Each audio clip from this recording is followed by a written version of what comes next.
So first and foremost, I wanted to say that this isn't a shot at anybody in particular, any YouTuber. I highly respect all the Xbox YouTubers, and this isn't anything personal or anything like negative about them or anything like that in particular. I just kind of wanted to talk about what some of these people maybe don't want you to know if you're an Xbox fan, and I think this is going to be quite enlightening, to say the least. So let's have some fun with this. Now, first thing I wanted to do was mention that they have 15 studios now, but I wanted to get a little bit deeper than that and say, look, here's what's going on right now. So 343 Industries, they're going to always do Halo. Age of Empires Studio, they're always going to be doing Age of Empires.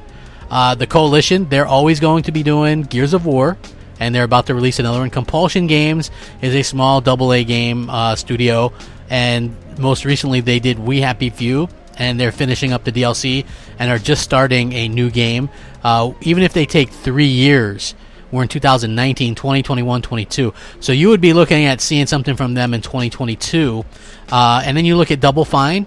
They're a small AA studio as well, and they just recently released Rad. And they're also working on Psychonauts 2 for next year, and then they're going to start something new, which means even if they took 3 years, you're looking at 2023 before you see something from them.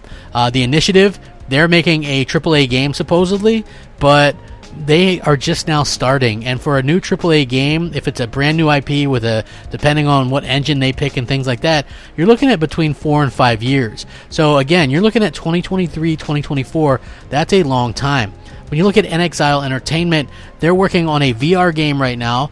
They're working on Wasteland 3, and they're also working on Bard's Tale 4. So they already have 3 projects for a very small team of, I believe, 50 to 70 people. So by the time you see something new from them, what will it be, and will it be worthwhile? That's going to be a real question going forward, because they say they want to keep working on the Wasteland series for another decade plus, and I don't think there's a ton of Xbox fans that are interested in Wasteland, to be honest with you. When you look at Minecraft, again, that's a multi-plat franchise. Even Minecraft Dungeons is on PS4 and Switch. You look at Ninja Theory, they're a 70-man team. 25 of those people are making Bleeding Edge, which doesn't look to be like a very good game. It's a AA, and Matt Booty recently said Ninja Theory was brought on board to make AA games like Hellblade. So you imagine even their other team is working on something that's probably going to be considered a AA. You look at Obsidian, and that's a pretty big team, and 95% of that team is working on The Outer Worlds, and then you would assume that if The Outer Worlds 2 is exclusive, then they wouldn't even start that until maybe next year. And so you're looking at 2023, 2024. Playground Games, they do the Forza Horizon series and the Fable series. Forza Horizon's taking a little bit of a break. And again, Fable, we don't know when that's coming out, but a good bet would be 2022, 2023. Rare, they're working on a new multiplayer-only game.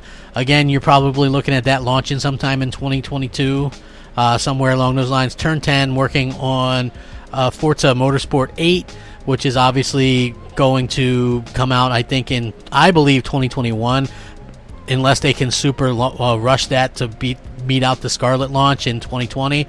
But again, Undead Labs are undoubtedly working on State of Decay 3, probably not going to come out till 2022 or later. So that's the thing I wanted to point out, right? Like, yes, they have these new studios, but we're not getting any games anytime soon, maybe till the mid of next generation even, which is, in my opinion, unacceptable. And then when you look at something like the fact that the last AAA exclusive that we got announced was Sea of Thieves in 2015, that's something that I think people don't want you to know, or they consider it fear-mongering because you bring up and use common sense to say, oh, well, we're not really getting anything until maybe the middle of next gen. That's a real possibility. Maybe Microsoft could go out and buy something and get us something, worthwhile. That's all I'm saying. I would hope that we could do that, and I would love to see Microsoft actually go out there and support us in that way. But let me know what you guys think. Sound off, rate, comment, subscribe. Have a fantastic day. Rack 'em up. Crapgamer out.